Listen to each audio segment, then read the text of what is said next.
G'day everyone, welcome back to Pete's Investing. Today is March 22nd, 2023. This is the US S&P 500 update. Since our last update, the price did come down and bounce off this key support area, and it's actually gravitated back towards this ascending diagonal trend line which we drew some time ago. You'll notice there's also a descending diagonal trend line, so it actually was forming this wedge previously and it broke below that wedge, but then it's bounced off this key support area. So we've got four basically support resistance areas at the moment on the daily. This diagonal ascending and descending trend lines which are forming this wedge, and also this resistance and this blue support line. So at the moment it's broken to the upside again and come back to this ascending trend line.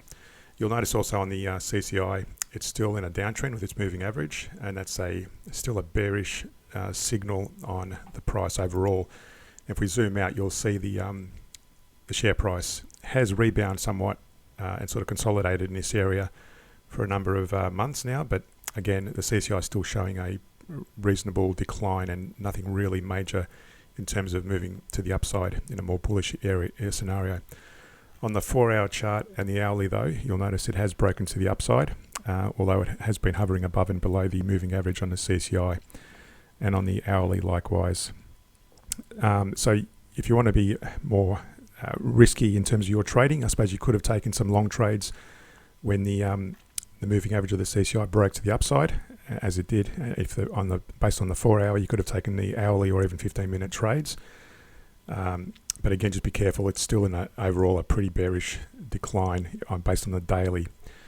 And in terms of some trading idea, I've been showing this fractals up here, and you can see there.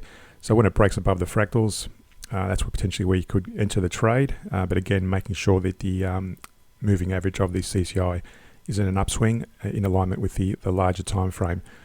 Or if you're trading the short positioning, likewise, the daily's in a short. In this case, you would have probably looked at that positioning there, and that point there would have been equivalent to this point up here on the hourly. That would have been a nice entry to go short.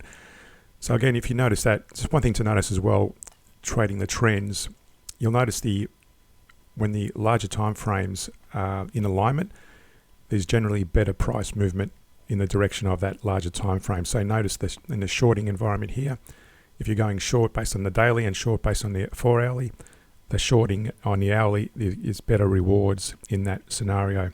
Whereas if you're trading the long periods here, let's say you went long there, there would have been minimal gain so far on the long trades there.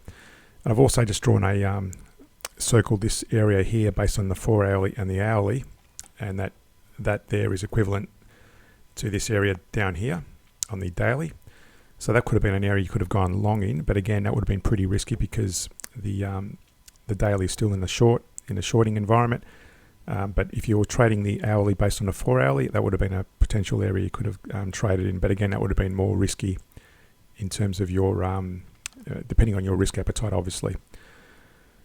Anyway, just a couple of trading ideas, and just in terms of where the support resistance levels are, just be mindful of those. At the moment, it's the 4-hour and the hourly is breaking to the upside in terms of the CCI, but the daily is still in a pretty strong downtrend.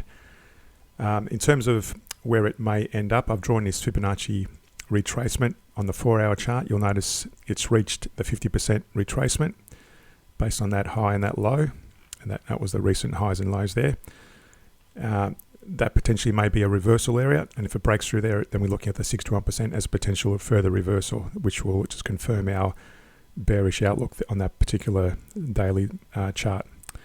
So to understand how to properly trade using the average down approach, reference the links in the description below. Subscribe and like the channel. If you really like the channel, support us further on the Patreon page with links in the description below. Thanks, and see you in the next video.